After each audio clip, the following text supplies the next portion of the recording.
Rainbow One was the first ever box set to be released back in June 2021.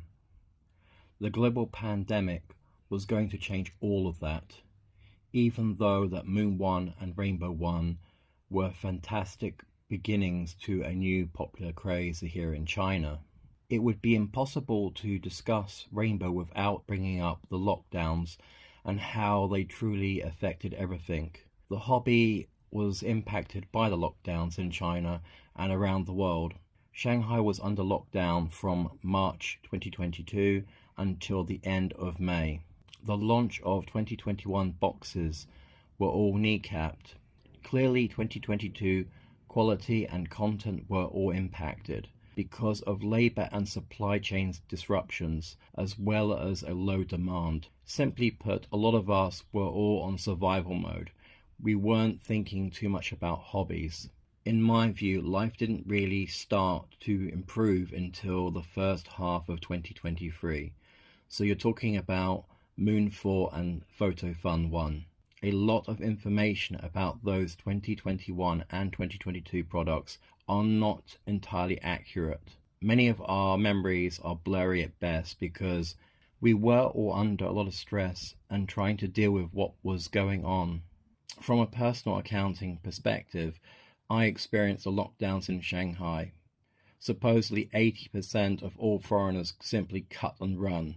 Unlike the Flying Scotsman, Eric Liddon, who didn't leave China during difficult times, I too stayed with family, friends, and my community.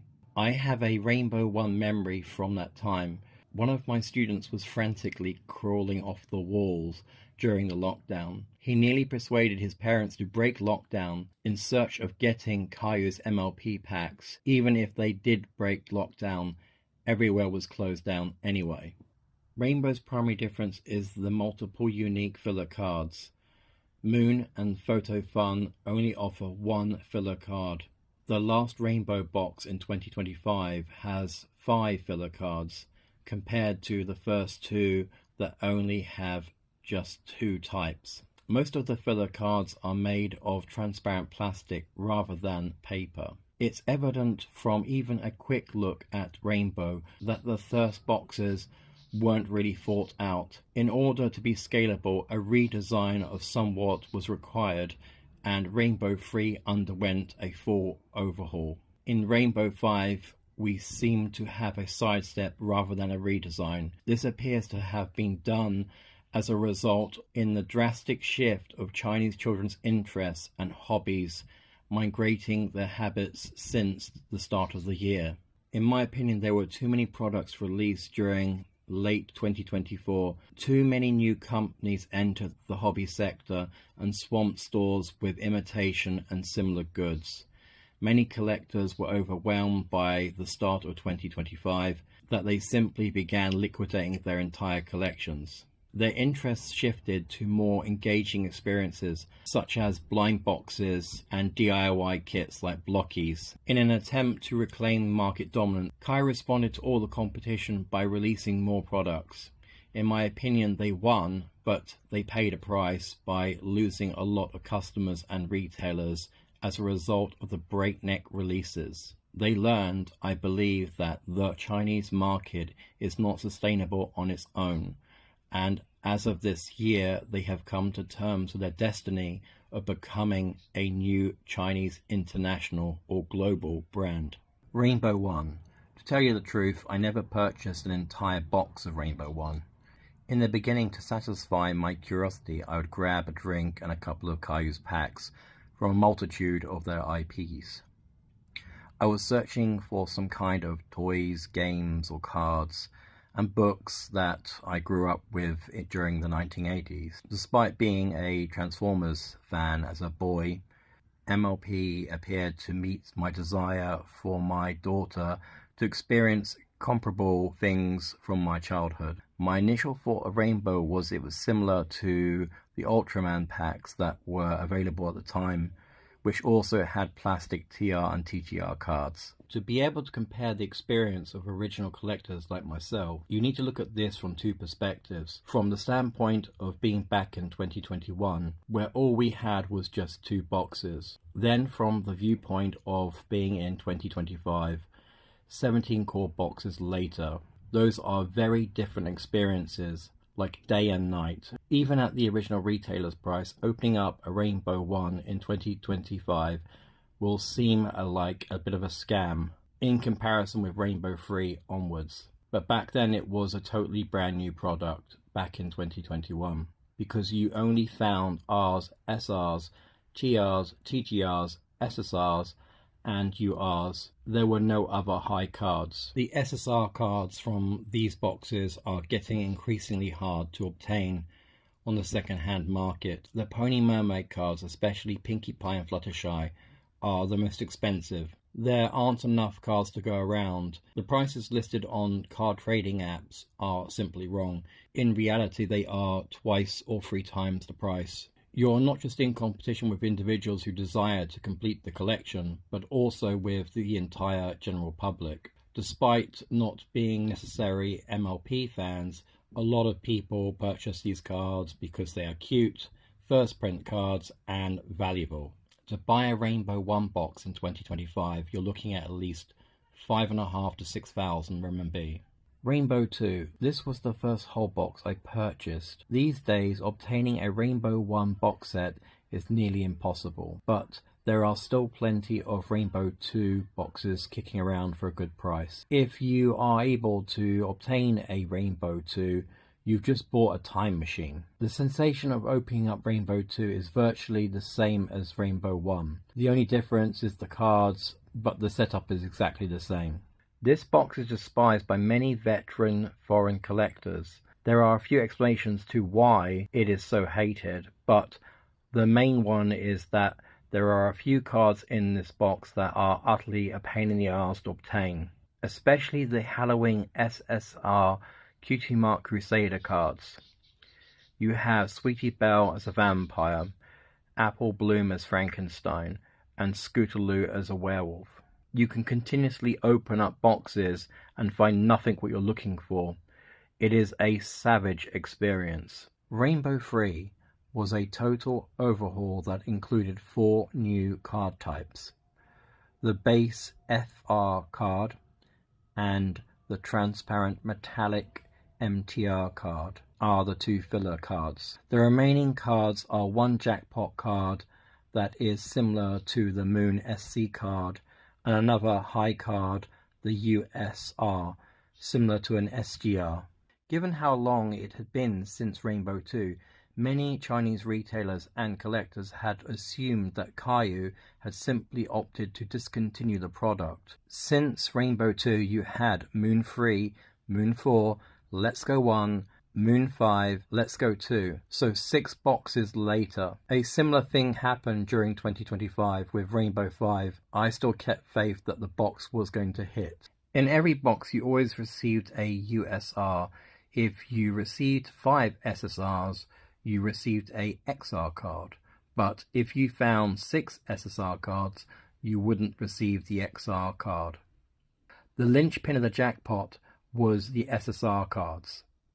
The opportunity to win the new XR cards generated a lot of excitement when it was released, since obtaining a XR card is easier than obtaining an SC card. The children truly adored them. I would exchange cards from this box the most with local kids. If you weren't careful, they would take your arm and leg off in trades. Fillers. TR and TGR began with a large design, and it gradually shrunk with each box from Rainbow 1. In Rainbow 3, the card was made into a window card, where the character was squished to the side. This was done so the kids could interact with the TR and TGR cards. 2 cards would be placed into a sleeve to create new card design combinations, using the FR as a base at the back and then placing a TR or TGR on top. There were 2 problems with this. Firstly, it really wasn't promoted enough in a way that the kids could understand. The second problem is that young kids don't purchase sleeves. The older children started using the transparent cards in ways that Kayou didn't really intend, such as putting the TR and TGR cards on top of other cards. Often I would see them put the cards on high-end cards like SGRs, URs, SCs. Unfortunately, this transformed the FR cards into the new Let's Go N cards with kids, and they began to litter them on the floor. Local collectors are still unable to concur on FR and N cards to be considered as a part of core. People don't like these cards because they are a lazy palette swap with a different pony in the center. The metallic MTR cards. MTR cards, in my view, are how window cards should be done, but introducing a third transparent card felt like a pointless duplication. Personally, I would have kept the MTR and got rid of the TR or the TGR. Rainbow 4. The XR card is the only meaningful distinction between Rainbow 3 and Rainbow 4. The rest of the box just feels like a clone with very little effort put in to make any kind of difference aesthetically. Rainbow 3 XR cards are one of the most best sets in the entire collection. The second set of XR cards did not appeal to me. To provide XR cards with an additional degree of anti-counterfeiting protection, they added texture to the cards. Bottom line, Kayou played it too safe with this box set. Rainbow 5. In my opinion, in time to come we will view Rainbow 5 as a mixed bag. It seems as though it was attempting to draw a new beginning in order to escape Rainbow 4. Although I may be mistaken, I think that Rainbow 4 was a product of Kayou's strategy to reclaim market dominance. Early in 2025, they released an excessive amount of products, disregarding quality and innovation. This is unquestionably true. This is not my opinion. Just look at Moon 7 cards. Place a handful of SSR Lunar cards down and witness the terrible color control. In my opinion, the new XR cards are now another contender for one of the best sets of cards in the entire collection. It was undoubtedly much of an improvement over the previous XR cards. We no longer have dull pastel cards seen in the previous boxes. Similar to Photo Fun 4 and 5, this box now contains exclusive sets of cards, this being the new UR arcade cards. The SR and SSR cards are identical to those in Moon 9. Now for the box's major drawbacks. They definitely needed to make this box more entertaining for children. As I mentioned earlier, they tried to achieve this with FR and TR combinations, but it didn't really work. They therefore made the decision to make some significant adjustments this time. Now included are various scene background base cards. The ponies on the TR and TGR cards don't have any clothing or accessories. This is done so that you may accessorize them with the new ST sticker sheets. The TR and the TGR are constructed of a different type of plastic for the stickers to work. However, the print work is too transparent and the base cards show through. To make the picture opaque, you need to stick two identical TR cards on top of each other. The new box design was to resemble a dull sticker book, which has lately grown popularity among children in China. However, the changes have not been beneficial fully for children or collectors. My concluding thoughts of Rainbow 5. There are 3 utter head scratchers. It was truly unexpected that MTR cards were eliminated. FR cards are now practically pointless, and they should have gone before removing the MTR cards. There are no jackpot improvements. Photo Fun 5 became more ethical. You now always got a top prize, either a CR card or the new UGR card. Moon 8 and Moon 9 introduced a new ZR card. It seems like a lost opportunity not to include something new, especially since it was obvious that this box was made more for kids in mind. I opened up 10 rainbow boxes during Chinese New Year 2025, but I received no XR cards. At the time I thought to myself, what kind of kid has a spare 1,000 RMB kicking around? No wonder why parents are unhappy, especially if you open up 10 boxes and don't receive any jackpot card. My final conclusion, and to be fair here, I'm going to be brutally honest. Rainbow always seemed to me like an incomplete recipe in some kind of crazy scientist lab. It's obvious that the first 2 boxes had no notion of where they wanted to go or be. Third was a nice significant shake-up, and I apologise here, but 4 was an utter joke. 5 is more enjoyable, it's heading in the right direction, but obviously there still needs a lot more work to be done. I will suggest that Kayou doesn't have to repeat the mistakes it made at the beginning of this year. It doesn't require to demonstrate its dominance here in China. It no longer has to worry as much about these little businesses, since it's now part of the big boy global club. We are all aware that these other regional brands produce subpar goods. Looking forward to 2026, it's about the reunification of East and West fans. I'm sure you've heard the words, "This is the way." But have you ever stopped to feel their weight? The Mandalorian is more than a story, it's a code. A creed about loyalty, found family, and the journey of redemption. So as we wrap up, remember, whether you're forging your own path or standing by those who matter most is the way. Hit subscribe, and let's explore the galaxy together.